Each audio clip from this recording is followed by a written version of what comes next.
I grew up in a little place called Athabasca, a small Canadian town that's a couple of hours' drive from Edmonton, Alberta. Nestled into a bend in the river it's got its name from, Athabasca was a great place to grow up, and for around 4 to 5 months every year, the town becomes a bona fide winter wonderland. As a result, winter sports were a huge part of my life growing up, as were all the other snow-related activities like building snowmen or hurling snowballs at my childhood friend who lived up and down 52nd Street. Alberta was home, and I thought the farthest I'd ever move would be down to Edmonton for work. But as it happened, my family would take me further from home than I ever imagined.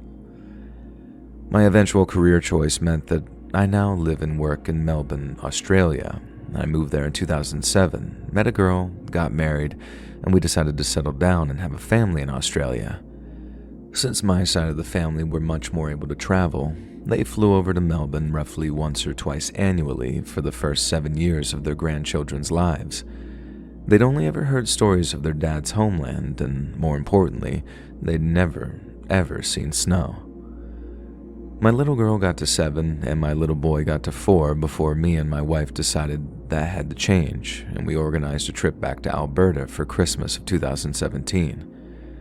My daughter, Angie, was particularly excited, but my little boy, Zach, clearly had no idea what to expect. Then, when we landed in Edmonton and drove the 80 miles or so to my parents' place, their minds were blown by pillowy white blankets of snow on either side of the highway. Getting to show them my old hometown was a fantastic experience, and obviously the kids had a great time visiting their grandparents. But the thing that captured their attention and imaginations the most was the snow. It's worth noting that in Australia, Christmas is basically the exact same that it is in Canada, except for the weather. Deep winter in the northern hemisphere is high summer in the southern, so despite all the festive, wintry advertising, it's actually blood-boiling outside in December. I can't tell you how jarring it is to see a restaurant put fake snow on its sign when it's 40 degrees in the shade. I often get the impression that Aussies would quite happily zap their entire country with a frost ray for 24 hours just to match the festivities. And so for my kids, having the scenery match the Christmas spirit was as magical as a trip to Disneyland, and it came at half the price. Nearly every waking moment, they wanted to be out in the snow, doing all the same stuff I did when I was a kid. Wearing all that warm, wintry clothing was such a novelty for them too. Angie once said that she couldn't decide if she felt more like an Eskimo or an astronaut. It was that alien to them. They loved it so much that when my wife spotted an advertisement for a winter glamping experience up at a place called Joe Cat Lodge, we jumped at the chance to book an overnight stay in one of their family-sized yurts. We drove up there on the 22nd of December, got there around noon, and were all set up and ready to build an army of snowmen by around 1:30. We played around in the snow for a few hours, then my wife retired into the yurt to begin preparing dinner on the small camping stove the lodge provided. The kids and I carried on playing as the skies began to darken, and after one particularly vicious snowball fight, in which my kids struck an unlikely alliance and teamed up on me, we all started feeling pretty hungry. We were no more than 50 yards away from the yurt, so after telling my daughter to keep an eye on her little brother, I jogged back to the yurt to check on my wife, who told me that dinner would be ready in just a few minutes. I then jogged back to where my kids had been playing to find my daughter starting off the base of yet another snowman. But when I look around for Zach, he was nowhere to be seen. I assumed that Zach couldn't have gone far, but after looking around and not being able to see him, I asked Angie where he was. She then looked up from building her snowman, looked around, then got a look of visible concern on her face when she realized he was gone. She looked up at me and with this sort of quivering voice said, "I don't know." She thought I was going to be mad at her, I guess, and in a small way, I suppose I was. But whatever anger I felt was completely overridden by this frantic, terrified panic that only abated a little when I realized I could track Zach's little boot prints to follow his trail. And when I found them, that's what I did. I followed his footprints through the snow until I was greeted by the sight of something that, as a parent, put the literal fear of God into me. an icy cold stream. It didn't look particularly deep, and neither was it particularly wide, but it was the perfect size for a 4-year-old to fall in and be swept away. An older child might have been able to make it across the series of small stepping stones that ran across the stream at one of its narrower and shallower sections, but fall downstream of those, and a kid as small as Zach would almost certainly have been swept away, drowned, and frozen. I ran up and down the banks of the stream, keeping an eye out for my son's body in the water while I screamed out his name in the hopes that he'd hear me and come running. They were the most terrifying moments of my life thus far, made all the worse by the fact that my daughter had followed me and was witnessing every moment of my terror-induced nervous breakdown. I can't imagine how frightened she was. Not only did she not really understand what was going on, but on some level, she blamed herself for what was happening. I kept on running up and down the bank, and I remember not paying much attention to the opposite side of the stream. It seemed impossible that Zach had traversed the stream somehow, not without becoming overwhelmed by the current, so when I finally heard him call out to me, I spun around to see him standing there, right where I hadn't expected to, on the other side of the stream. He didn't seem scared or anxious or anything. He was just kind of muddling through the snow in his overcoat and boots, like he didn't have a care in the world. I definitely freaked him out a little when I bounded across the stream, ran up to him in the snow, and scooped him up into my arms. I didn't yell at him or anything, but he definitely picked up some of my energy, and he started to cry when he saw his sister, who by that point was also in tears. I carried him back to the yurt, where we were greeted by my very confused and very angry wife. When I told her what happened, she was mad at me, then mad at our daughter, then mad at me again, and we were all a mess. But primarily, we were all just super relieved that we'd found Zach and that we weren't about to be the cause of an Amber Alert. Once we were somewhat relaxed again, we ate dinner, then me and my wife set about putting the kids to bed. But before I tucked Zach in, who by that point was almost completely tuckered out, I asked him something that had been bugging me since it popped in my head just after dinner. I just asked him, "How did you get across that stream, buddy?" And like I said, we'd all been incredibly relieved to have found Zach safe and sound, so for me personally, that's all that occupied my thoughts, at least until we'd finished up with our food. In the moments after discovering he was missing, as I ran up and down the banks of the stream, I expected him to be on the same side as us or in the water. It seemed impossible that he'd crossed on his own somehow, and as you can imagine, once it popped back in my head, I wanted to get to the bottom of how he'd gotten across. I asked him, and his reply made my blood run cold. "The snowman carried me." Now obviously, a snowman did not carry my kid across an icy stream, but someone did, and just the thought made me feel sick to my stomach. In the most delicate possible way, I told Zach it couldn't have been a snowman. I then asked again in a very delicate manner if the snowman that he was talking about was actually a person wearing lots of white clothes, or perhaps someone with fallen snow on their hair or the shoulders of their jacket. He shook his head and repeated his claim that the snowman carried me.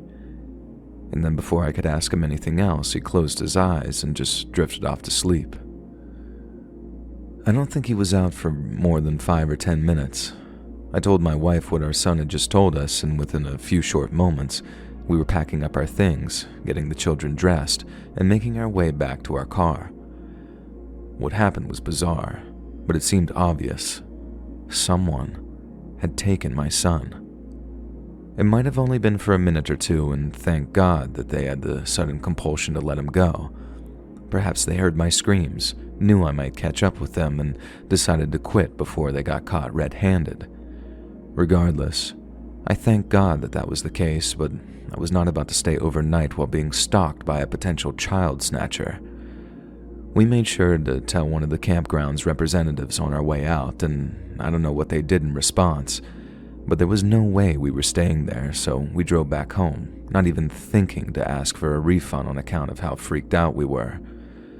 And the very next morning, I was in touch with the police regarding what happened, and not a day later, they called us back to confirm our worst fears.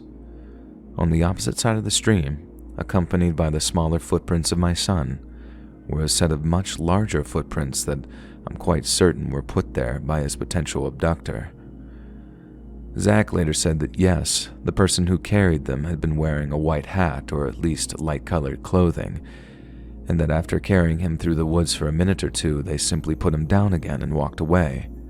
Zach then heard me yelling, then trudged off in the direction of my voice, whereupon we were reunited. I asked Zach if the man said anything to him, and he said no. I asked him if he was scared, and bizarrely, he said no to that too. My son wasn't exactly an overly trusting or gregarious child either. It wasn't like him to remain calm if picked up or spoken to by a complete stranger. But when asked if he cried or yelled out or struggled when this complete stranger appeared out of nowhere and scooped him up out of the snow, Zach once again just said no. Maybe he thought it was me. Maybe he was swept up in how magical and alien the landscape was there in the woods. Maybe he was just sleepy and that's why he didn't freak out and start screaming. But when I think about this stranger snatching my son, and him not even emitting so much as a whimper, it sends a shudder down my spine.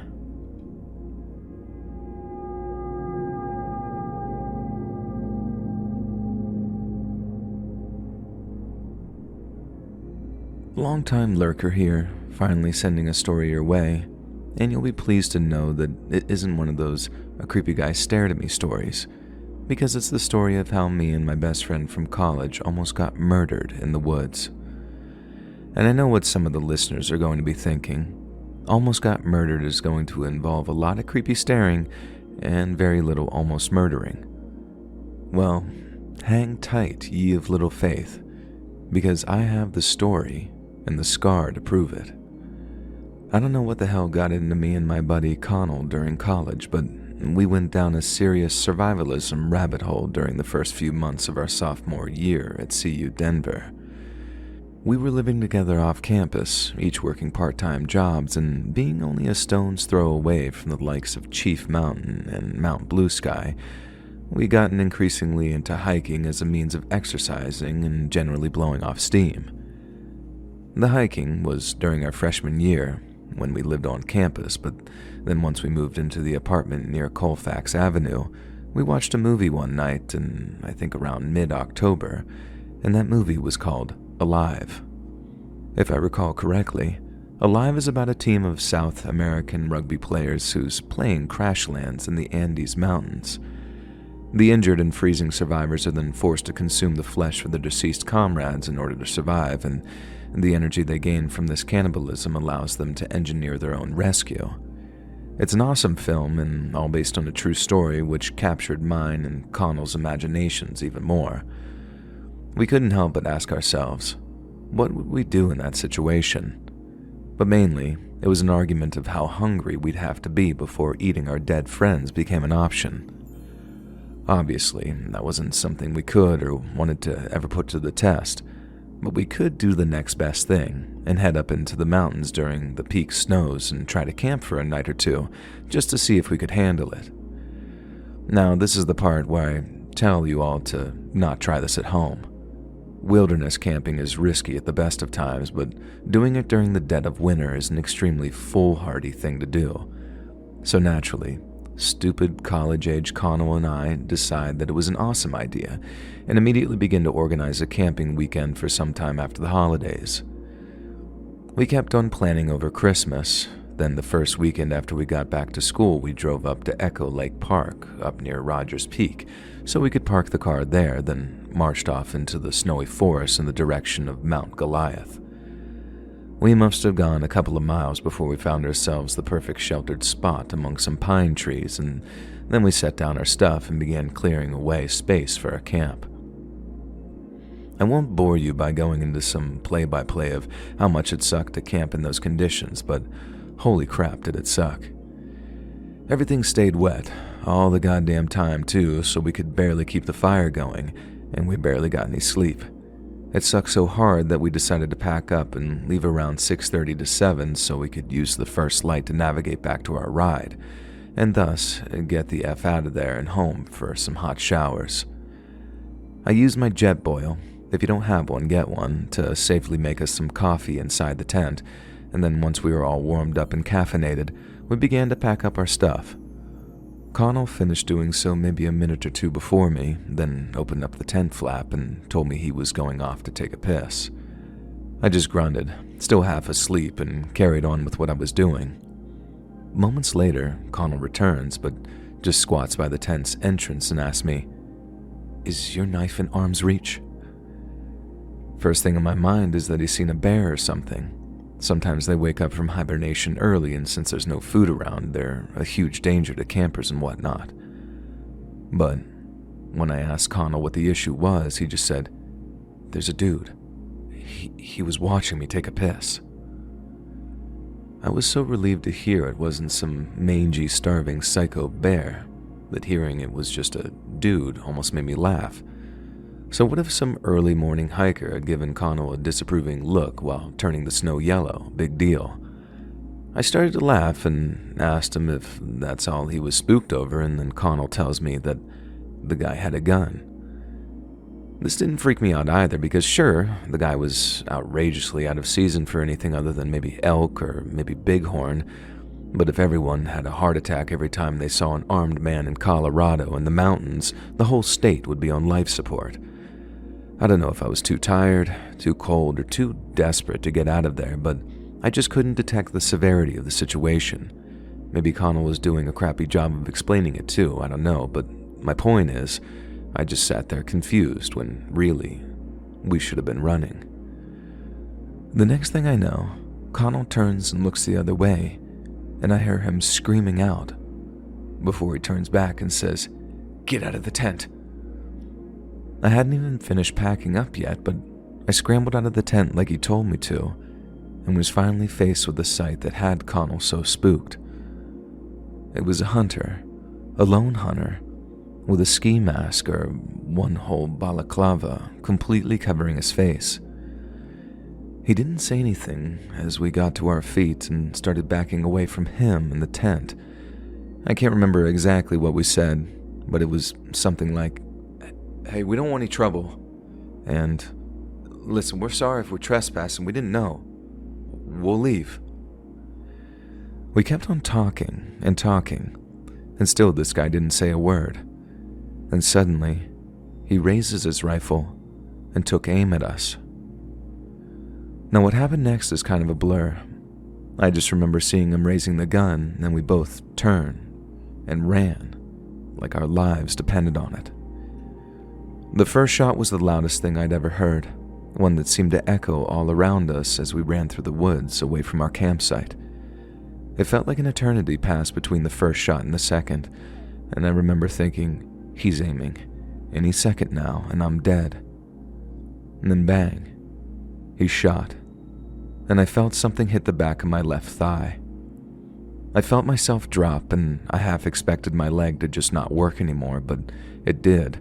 And I found that I could pick myself up, not even with Connell's help, and we kept on running off through the trees. I knew I'd been hit, not just from the initial punch or the bullet fragment hitting my leg, but also because of how hot and cold it felt back there.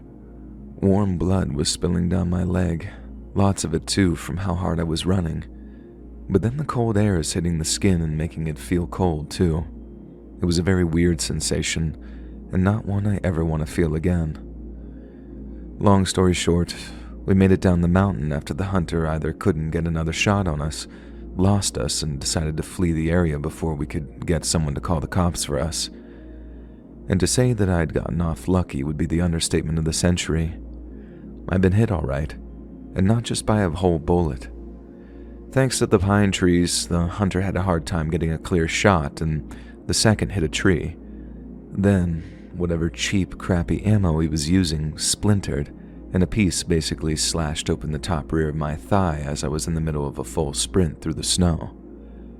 The doctor said if the bullet had hit the tree in a slightly different way, or if I'd been running a little slower, the fragment would have punctured into my thigh, severed my femoral artery, and I'd have been dead in a matter of minutes. But it didn't. And honestly, I try not to think about it because thinking on it too hard brings some serious scaries that, just like that hot and cold feeling, I'd rather not feel again anytime soon, or more preferably, ever. And as for the guy who took shots at us, the cops questioned a few hunters but never made any arrests and never charged anyone with almost killing us up there on the mountain. If you ask me, I think the guy was just a hunter. I don't think he went out looking to shoot people, but I think he was just a psycho who thought, no witnesses, why not? I guess there are folks out there who want to know what it feels like to kill stuff. And I'm not saying every hunter thinks like that, obviously, don't get me wrong.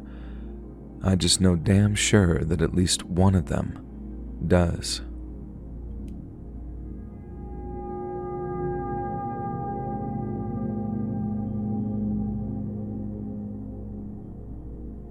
On the morning of Sunday, December 6th of 2009, Susan Marie Powell took her 2 young sons to church service in their hometown of West Valley City, Utah. West Valley City boasts around 140,000 residents and, by all accounts, is a fine place to raise a family. Susan and her husband Joshua had moved there just a few years prior in order to be closer to his family. He found a job in commercial finance while she started working for Wells Fargo. Over the next few years, the Powells settled in and started a family. To their friends and neighbors, they were something akin to the model nuclear family.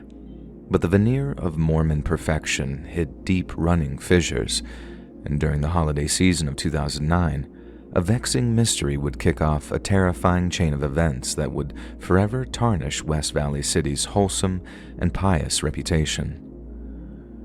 Following the church service, Susan drove her 2 sons back home, then later that afternoon, she was visited by a family friend who eventually departed in the early evening. This friend would later state that Susan seemed perfectly content and that she departed with no lingering concerns or suspicions. Yet the very next morning, Joshua's mother, Tarika Powell, received a call from her grandson's daycare center. The boys had not been dropped off and their parents weren't answering their phones. Then, together with Joshua's sister, Jennifer, Tarika drove over to his home and knocked on the door. They received no answer, and when they found that neither Joshua nor Susan was picking up their phones, the 2 women decided to contact the local police department. Upon their arrival, the 2 attending police officers became concerned that some kind of gas leak had occurred and quickly sought Tarika's permission to force their way into the home. After smashing their way through a back door, the 2 police officers were initially relieved to find the house empty, as it disproved their dreaded carbon monoxide theory. But as they and Josh's relatives performed a casual search of the home, they found something very unusual. 2 large box fans had been set up in the family's living room, each pointed at the large 3-seater couch. One of the officers took a closer look at the couch only to observe what appeared to be a large wet spot on one of its cushions. While this wasn't particularly suspicious on its own, the officers noticed that several of Susan's important possessions, things she never normally left her home without, had been inexplicably left behind. The only thing that was missing was her cell phone. While this was concerning, the police found no obvious signs of any foul play, so they advised Joshua's relatives to await further developments. After all, there might have been a perfectly innocent explanation for the family's absence, and when Joshua and the boys returned home around 5 p.m., he appeared to present one.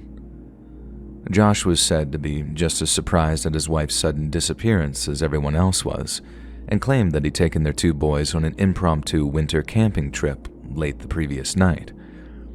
The weather had been cold, but crisp and relatively dry snow makes for excellent camping conditions, so Josh's claim isn't actually as ridiculous as it might sound. However, considering the boys were due in daycare the next morning, and neither parent had called ahead to let them know the boys wouldn't be attending, the police found Josh's claims to be somewhat dubious.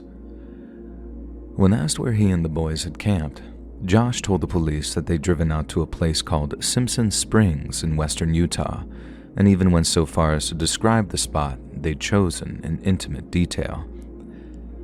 Police drove out to the place Josh had described but found no evidence that anyone had camped there overnight. Josh then claimed that he must have been mistaken, but When asked why he took the boys camping on what was technically a school night, Josh claimed to have forgotten what day it was. By that point, police were beginning to consider Josh a suspect in the disappearance of his own spouse, as his story was simply far too inconsistent to be the truth. And so, to commence what would no doubt be a long and painful investigation, the police began to trawl through Josh's past. Joshua Powell was born in Puyallup, Washington on January 20th of 1976 to parents Stephen and the previously mentioned Tarika Powell. His upbringing was rocky to say the least, and he was tormented by his violently abusive alcoholic father, who was said to have become extremely jaded and bitter towards the Mormon Church.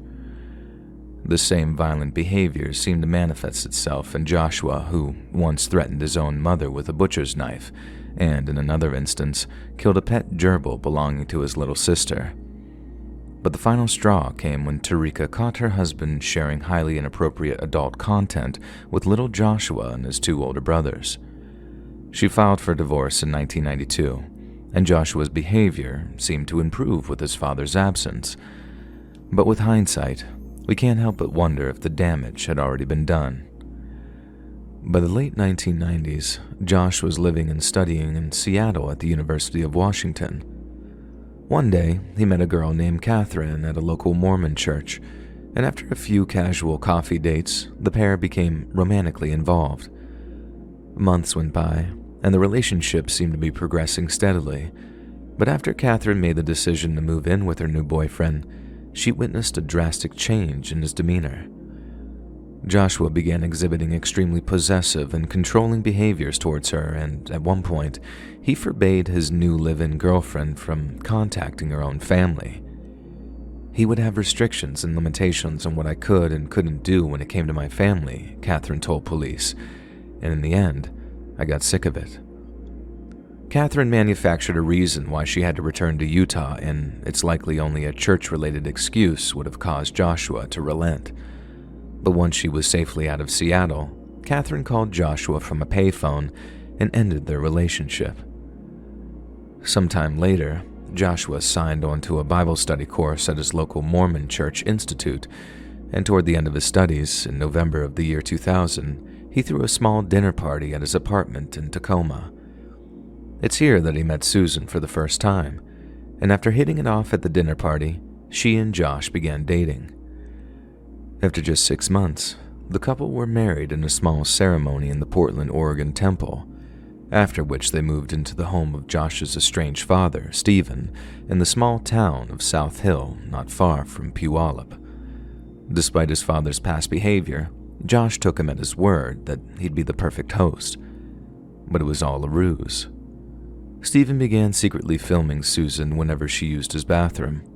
He also stole her underwear, read her journals, and wrote lewd, anonymous poems about her which he posted online. This lasted for 2 whole years before Stephen finally confessed what he was doing. He told Susan that he was in love with her and proposed that they elope while leaving Joshua behind. Stephen seemed to believe that his feeling would be reciprocated, but he was completely and utterly deluded. Susan was horrified by the confession, and when confronted by his son, Stephen denied everything. But unbeknownst to him, he had accidentally recorded the entire exchange on his camcorder. Joshua watched the tape, heard his father's admission with his own ears, then told Susan that they were moving out of Washington. It seems the Powells moved out to Utah in the hopes of cutting off Stephen's negative influence as part of a wider attempt to enjoy a successful, peaceful marriage. But as the years went by, Joshua's old, controlling behavior began to rear its ugly head. He began refusing to attend local church services, which is why Susan and the boys went unaccompanied on the day before she went missing. He also began to resent her over her insistence on such church visits and rebuked any attempt to curtail his wild spending habits, which almost certainly resulted in him declaring bankruptcy in 2007. Susan worked hard to single-handedly support her family, but instead of trying to find himself a job with a humbler pay packet, Joshua continued to rack up credit card debt while insisting that his next big business idea was just weeks away from coming to fruition. Months went by, and by the summer of 2008, Josh still hadn't found any kind of paying work. Susan confronted him over it and in the process discovered Joshua was still keeping in touch with his maniacally perverted father. This is after he'd sworn never to get in touch with him unless a heartfelt apology was issued to Susan. Yet after Josh himself had pushed for the no-contact policy, he seemed to have no problem in going back on it. Naturally, this made Susan furious, but her anger was dwarfed by that which Joshua displayed in return. He went on a rampage, hurling and smashing household items as he went. When he was finished, Susan made a cell phone video of the destruction, then set about writing what amounted to a secret last will and testament. "I want it documented that there is extreme turmoil in our marriage," she wrote. "And if I die, it may not be an accident, even if it looks like one." On December 9th of 2009, West Valley City Police invited Joshua down to the department to answer a few questions. Then, during his interview, officers executed a search warrant at the Powell family home, only to make a series of disturbing discoveries. Firstly, a $1.5 million life insurance policy in Susan's name was located, along with a secret letter she'd written in which she expressed her fear for her life. Police also found trace amounts of Susan's blood on the floor of the Powell family home, along with blood belonging to someone they later referred to as unknown male contributor. Joshua claimed that blood came from a knife accident Susan experienced whilst preparing food and once again insisted on his innocence. Police were almost certain that, at least in some capacity, he was involved in the disappearance of his wife.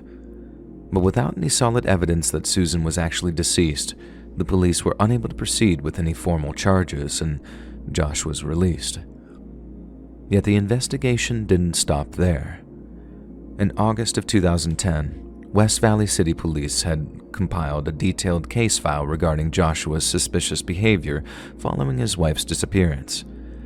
Not only had Joshua liquidated Susan's retirement accounts, he canceled her regularly scheduled chiropractic sessions and withdrew his children from daycare altogether. On top of that, one of Josh's coworkers reached out to the police in the aftermath of Susan's disappearance with a very disturbing claim. He stated that in the months prior to her disappearance, Josh had joked about the best place to dispose of a dead body. He asked his coworkers what they would do if they needed to hide a dead body, and under the guise of a kind of intellectual exercise, he began collecting their answers. After thinking it over, most said that the best place to hide a body would be the abandoned mine shafts of the western Utah desert. This same coworker who approached the police said that if he was a cop, the first place he'd look would be those same abandoned mine shafts. The case file also detailed an interview with the Powell's eldest son, Charlie, who was 4 years old at the time of his mother's disappearance. Unlike his father, who insisted that Susan had remained at home during their spontaneous camping trip, little Charlie claimed their mother had joined them. He couldn't explain where she'd gone, but just a few weeks later, he drew a picture in daycare which shed some light on their traveling arrangements. Charlie drew a picture of a truck. He, his father, and his little brother were riding up front, and when asked by a daycare worker, "Where's Mommy?" little Charlie pointed to the rear of the vehicle. "Mommy was in the trunk," he said. On December 14th of 2010, West Valley City Police advised Joshua to seek legal counsel, at which point he became uncooperative. He refused to answer any more police questions and had his attorney inform the chief of police that he and his 2 sons would be moving back to Washington to live with Stephen, his psychologically troubled father. Josh moved himself and his 2 boys into a home that already housed his father, his 2 older brothers, and his sister, Alina. Space and privacy were at a premium, and the family found themselves frequently harassed by police officers or reporters who wanted nothing more than to get to the bottom of a profoundly frightening mystery. Not long after Joshua moved back to Washington, police were informed of a website that had the address www.susanpowell.org. Billed as, and I quote, the official website of Susan Powell, the site contained a number of anonymously written posts that claimed Josh was the victim of a smear campaign orchestrated by the Mormon Church. Another post claimed the church's motivation was due to Joshua's convincing Susan to abandon her religion, after which she suffered a crisis of faith and disappeared voluntarily after suffering a nervous breakdown. Other posts posited that Susan's disappearance was connected to a man named Stephen Kosher, a former journalist who just so happened to have disappeared a few days after Susan was declared missing.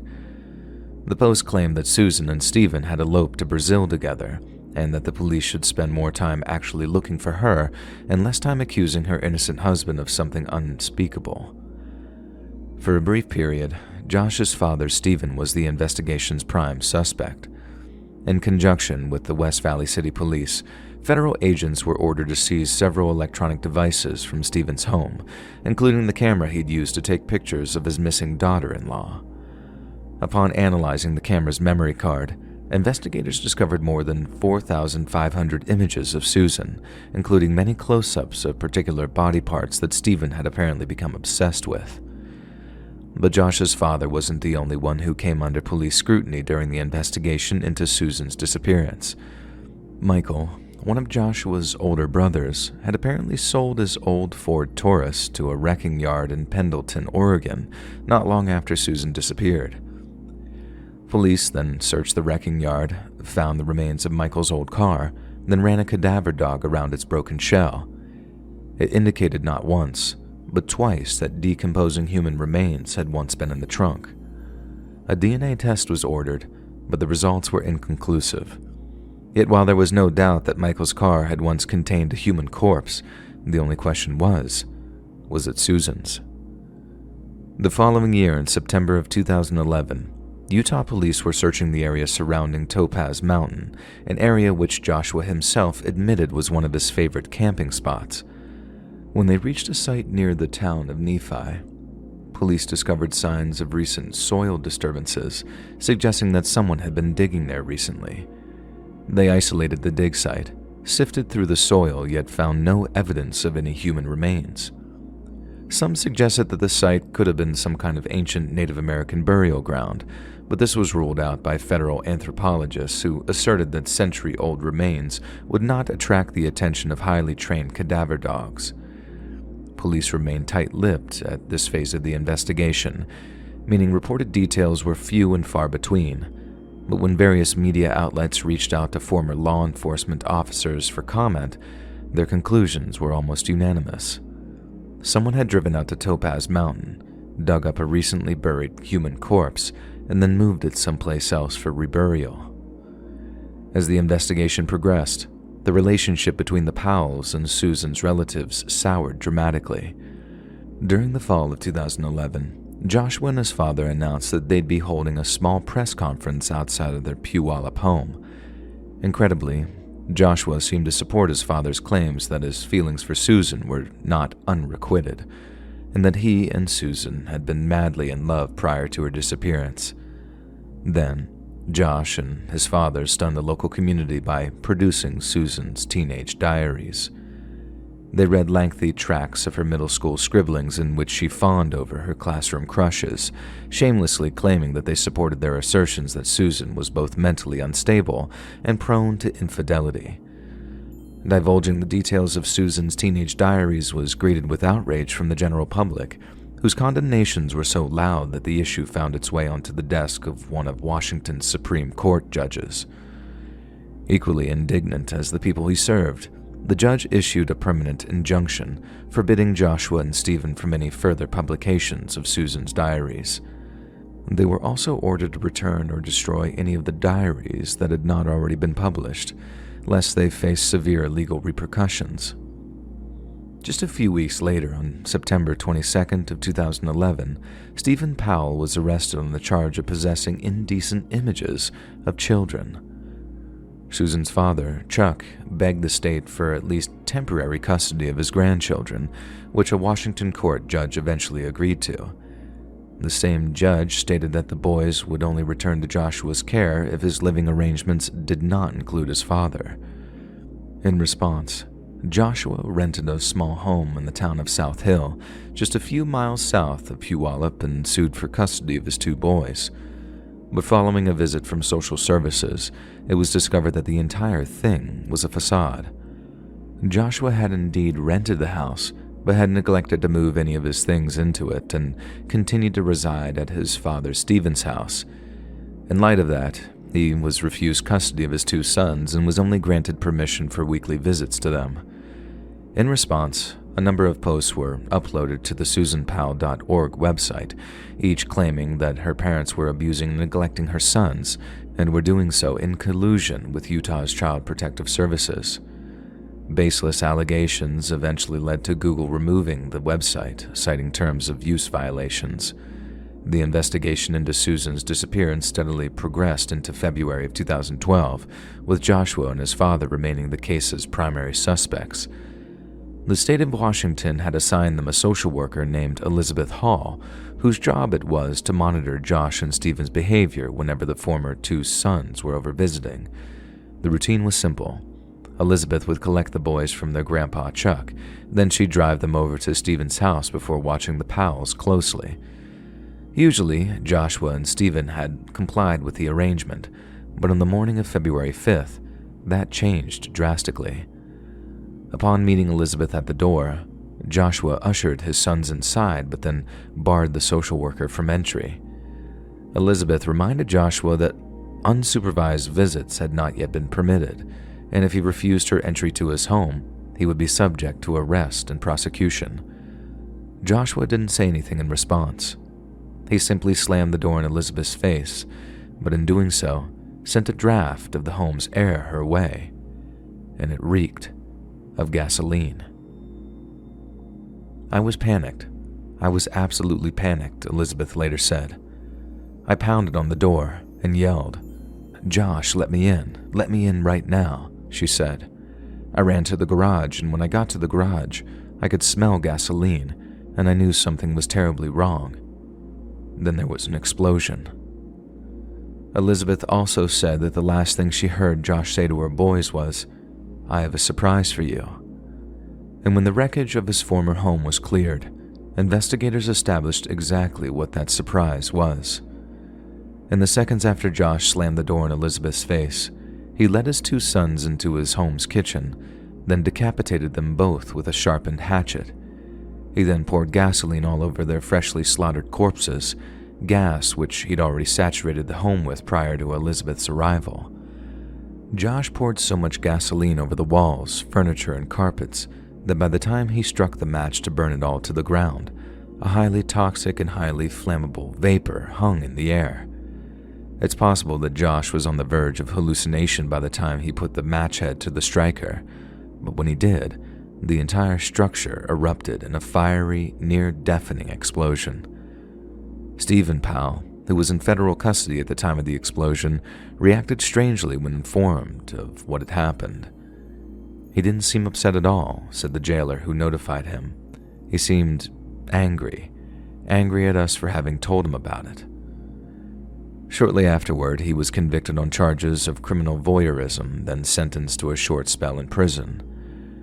After the remains of the Powell family home was cleared, and the remains of Josh and his 2 sons were recovered, each was subject to a detailed autopsy at the hands of the Pierce County coroner. The coroner discovered that the 2 boys had high levels of carbon monoxide in their bodies at the time of their deaths, meaning Josh had likely administered the gas as a means of rendering his sons unconscious prior to their beheading. When news of the deaths hit local headlines, friends and relatives of the Powell family stated that Josh had sent them goodbye emails just hours before the explosion. One of these recipients was his local bishop, who received instructions for finding a secret stash of money Joshua had been hiding away. Records also showed Joshua had donated his children's toys and books to local charities the day prior to the incident, while naming his brother Michael as the sole beneficiary of his life insurance policy. Many saw this incident as tantamount to Josh's admission of guilt. He knew that either sooner or later he'd face justice, and so, rather than stand before a judge, Josh self-destructed. But the more clinically minded knew that this was little more than a dramatic twist in a cryptic and continuing enigma. The next twist in the tale came on February 11th of 2013, just over a year after what happened with Josh and the murdering of his two sons. Michael, Josh's older brother, who had been subject of an increasing police interest regarding the presence of human remains in his old Taurus, had moved out to Minnesota for graduate school. Police had previously stated that Michael had been evasive following the search by cadaver dogs, and that his sudden move to Minnesota was viewed as highly suspicious. On all previous occasions, Michael had shrugged off any attempt to implicate him in his sister-in-law's disappearance, but on a cold February day in 2013, he decided that he'd had enough. He walked to the top of a 4-story parking garage, walked right to the ledge, then threw himself over the railings to his death. Just a few months later, on May 21st of 2013, West Valley City Police announced that they had closed the active investigation into Susan's disappearance. Some argued that with Stephen alive and in federal custody, there was still a chance the mystery might yet be solved. Such people were highly critical of the decision to close the investigation, but the more cynically minded agreed that it was the best thing to do. As far as they were concerned, they had everything except footage of the murder to indicate Joshua had killed his wife, faked an overnight winter camping trip, then enlisted the help of his brother in the disposal of her corpse. Why else would Josh and Michael have taken their own lives in such violent circumstances, and all without an attempt to explain their decisions?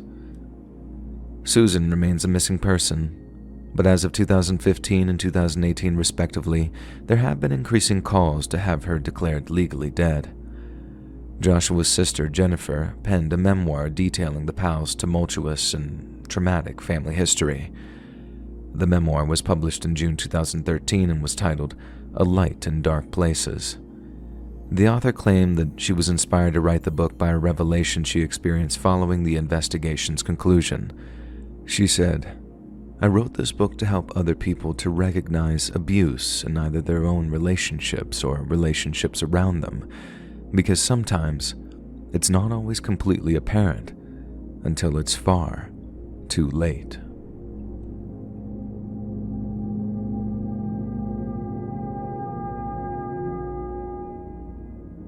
My name is Andrew, and I'm a research associate at the University of British Columbia. My specialist field is atmospheric sciences, which is essentially the interdisciplinary study of weather and climate that touches base with departments such as chemistry, math, soil science, and engineering. As you can imagine, a lot of our work over the past couple of years has been focused almost entirely on climate change, but at the beginning of this year, I was invited to join a very special and very unusual kind of research program.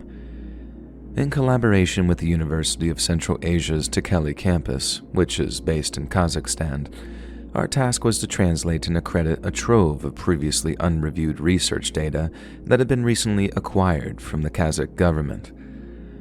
To understand why we were asked to do this, there are two things you need to understand. Firstly, unlike many other ex-Soviet countries who'd suffered their fair share of turmoil during the breakup of the USSR, political power in Kazakhstan was almost instantly consolidated by a guy named Nursultan Nazarbayev. This dude was, and is, completely knucking futs. He did stuff like change the name of Kazakhstan's capital city in honor of himself, import a bunch of sand from the Maldives to build himself a fake beach, and build a whole bunch of huge, bizarre-looking buildings that serve no function whatsoever. These aren't monuments or statues, if that's what you're thinking. No, these are legitimate skyscraper apartment-looking buildings, but they have nothing on the inside.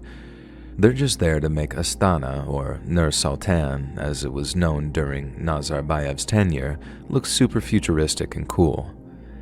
Anyway, during his mad dash for power after the Soviets pulled out of Kazakhstan, Nazarbayev had his goons lock down every piece of government-owned property in the country. And this included all the scientific research stations the Russians had built. In places like Poland, Ukraine, and their northern Baltic neighbors, the collapse of the USSR meant the academic institutions were finally able to share research data with their Western counterparts.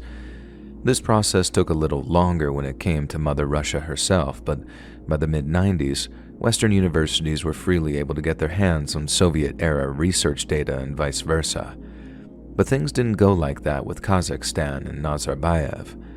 He and his regime went around looting all the research data from government facilities, then they locked it up tight on the pretense of protecting it from the prying eyes of Western intelligence agencies. I don't know if Nazarbayev was genuinely protective of his country's assets or just wanted to solidify his grip on power, but either way, most of that Kazakh Soviet-era research data stayed locked up until he resigned in early 2022. After that, Kazakhstan's two largest universities, one of which had been renamed in honor of you-know-who, applied for custody of the research data, and in sharing it with the multinational University of Central Asia, allowed direct access to us here at the University of British Columbia. So the first hurdle was actually getting access to all this old Kazakh research data, but then the second came in the form of accrediting it. To say that the Soviet-era science was somewhat backward would be very kind indeed. Credit where credit is due when it comes to the space race, and Soviet military science was pretty cutting edge too, but when it came to other areas of research, ideology trumped methodology, sometimes with deadly results. Take Trofim Lysenko, for example, the Soviet Union's top agrarian scientist while Stalin was in power. Lysenko once said that geneticists hated people and that mathematics has no place in biology. His crackpot schemes killed millions of Soviet and eventually Chinese citizens, and some of those brave enough to criticize him ended up dying in prison for speaking out. But how did such a Looney Tune come to reach such lofty heights? Forged research data. Lysenko used flowery language, fudged numbers, and used hideously small sample sizes to decide the farming methods of millions upon millions of farmers, and the results were nothing short of catastrophic. So now you understand what our second hurdle was, and more importantly, what my job was. Following the data's translation, I have to read it through, compare it to any accredited research papers from Western universities that I could find, then ultimately make a call on whether it was reliable data or not. For the most part, this made for some extremely tedious work. Atmospheric science research projects can sometimes take you to some pretty awesome far-flung places, but not this one. Most of the traveling I did was either to the coffee machine or the bathroom. I must have worked through 100 research papers, and for the most part, most of the data seemed reliable, or at least in my case, the mere presence of any kind of inaccurate data or faulty test results spoke to the overall integrity of the research team in question. Most reports, papers, and datasets were little more than routine meteorological studies, and like I said, reading through translations was so tedious that I needed hot coffee to keep my eyes open and aspirin to keep the migraines at bay. Then, after weeks of reading through a whole load of soon-to-be recycled paper, I came across these two translated reports that upon reading them, grabbed a hold of my attention in a way that I can't remember happening before. Each was thousands of words long, and the implications might not be clear to the layman, so I'll try to summarize each as best I can, and then finish up with my own, admittedly wild, conclusions. The first report, and the one that initially grabbed my attention, involved an attempt to recover some valuable equipment from a research facility in a remote region of Kazakh steppe known as Beganin Province. From what I could gather, the facility was a rather large one and consisted of several different sites dotted over an area of a few square miles. You can actually see its outline on Google Earth if you zoom into its coordinates: 47 degrees, 88 minutes, and 67 seconds north latitude, and 57 degrees, 44 minutes, and 73 seconds east longitude. Although these days, a natural gas company named Severna Truva claimed to operate it, at least back in the mid-70s, the site was owned and operated by the Kazakh Soviet Socialist Republic. And from what I could gather, the site was abandoned sometime in the early 70s following what was described as an extreme weather alert. There were no details on what this extreme weather entailed, but whatever it was so hazardous that the facility was hastily and completely abandoned, as opposed to being slowly decommissioned like any other site.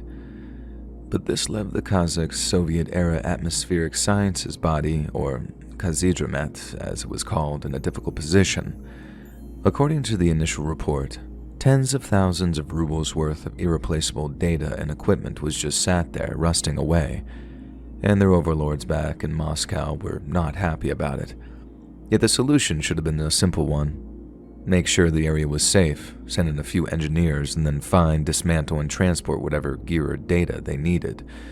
But it wasn't that simple, and this is where the plot thickens, so to speak.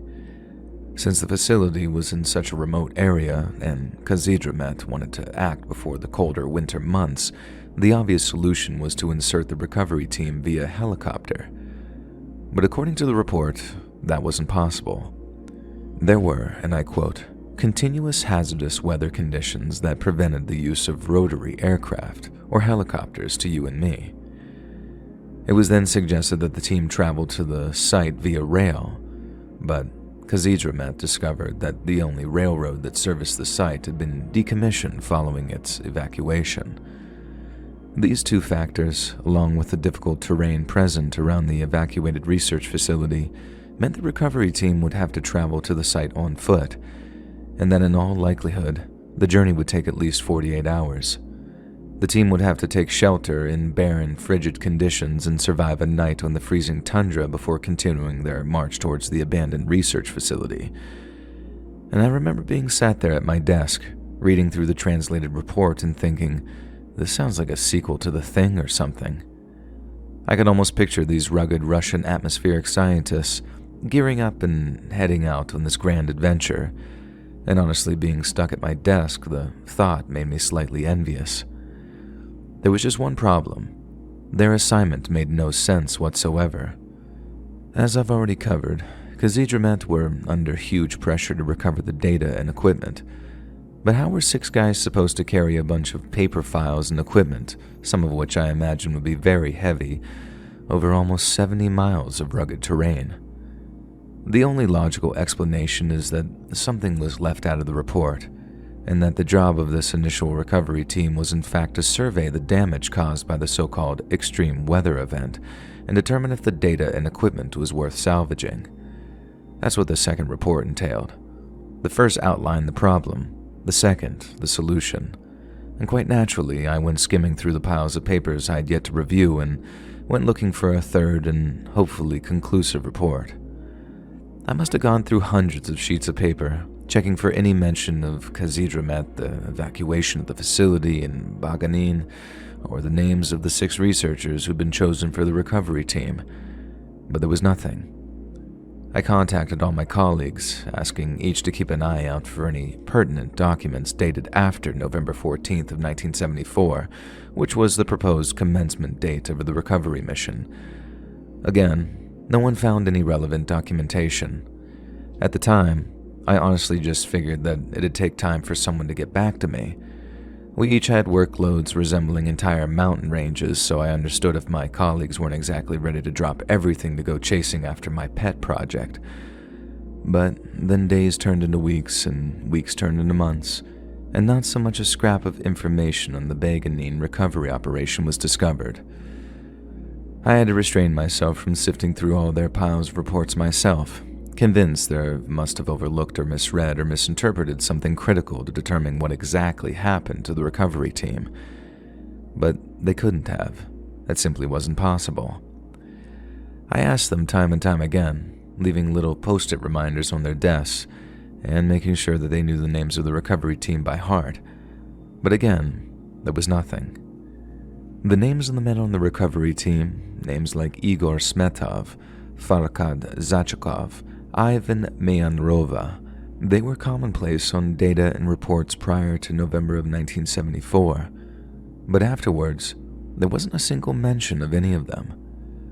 Not only was there no mention of what happened during the recovery effort, but it was likely the men chosen for it simply vanished.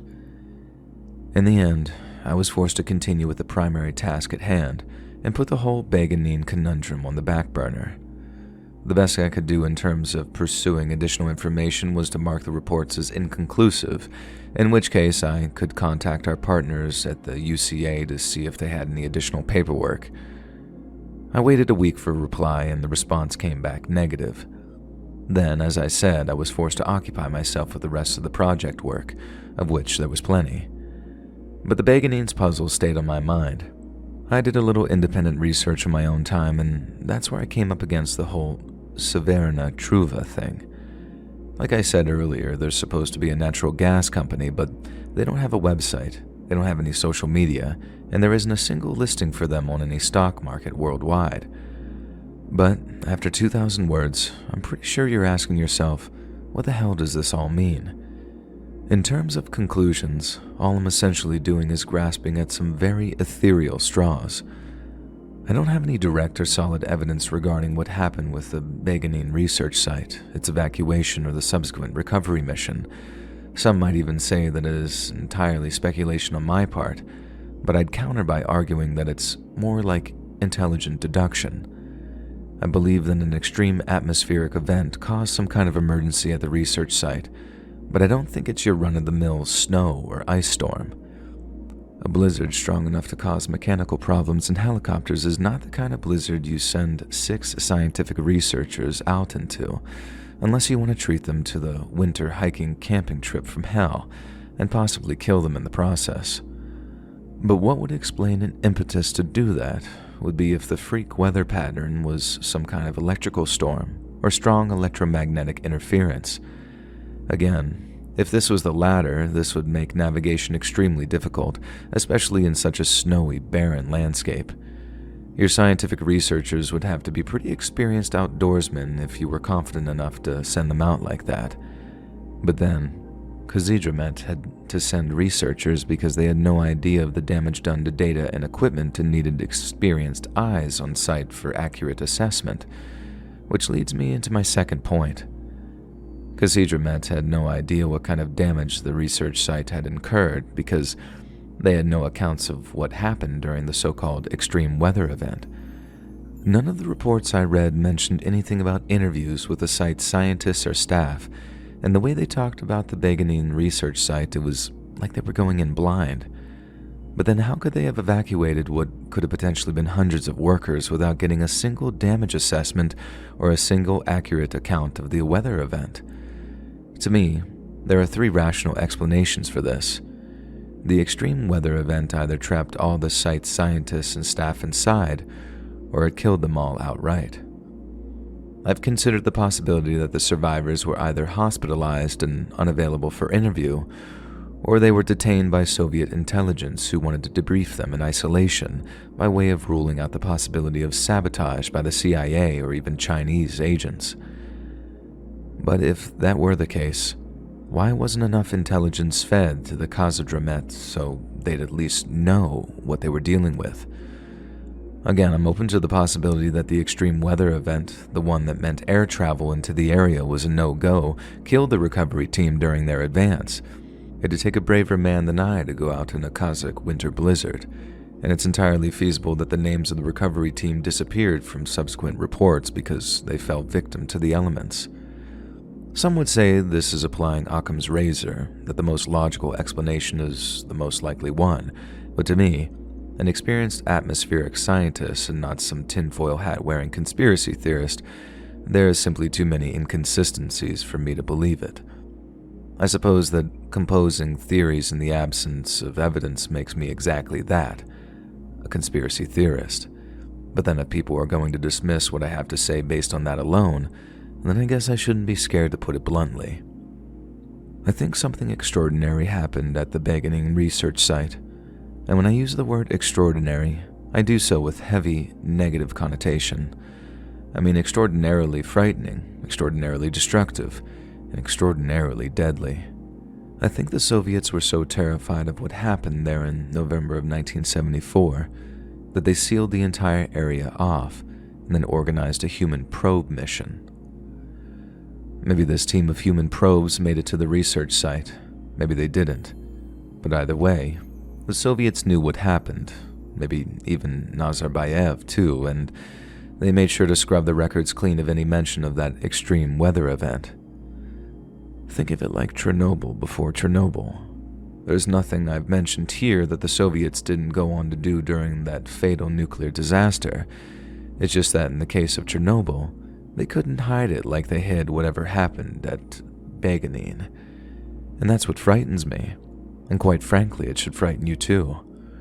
The Chernobyl reactor, the one that melted down, is still actively emitting radiation. The Ukrainians didn't solve the problem it poses, they just boxed it up in a big iron coffin. This could potentially have disastrous consequences for subsequent generations, and it's only due to constant maintenance that the big iron coffin continues to hold. If not, the reactor's toxic remains could very easily blanket Europe in radiation, killing and displacing millions in the process. In other words, it's a ticking time bomb. And if a similar event happened way out in Kazakhstan, does that too require constant maintenance to prevent some kind of continental ecological and humanitarian disaster? And if so, can we trust the nutjob government over there to keep a lid on it? As an atmospheric scientist, people sometimes ask me if they should be scared of climate change. I tell them no, not because it poses a real and serious threat to the world around us, but because there are far more urgent and mysterious things that keep me up at night, things that'll wipe us out far quicker and far more painfully.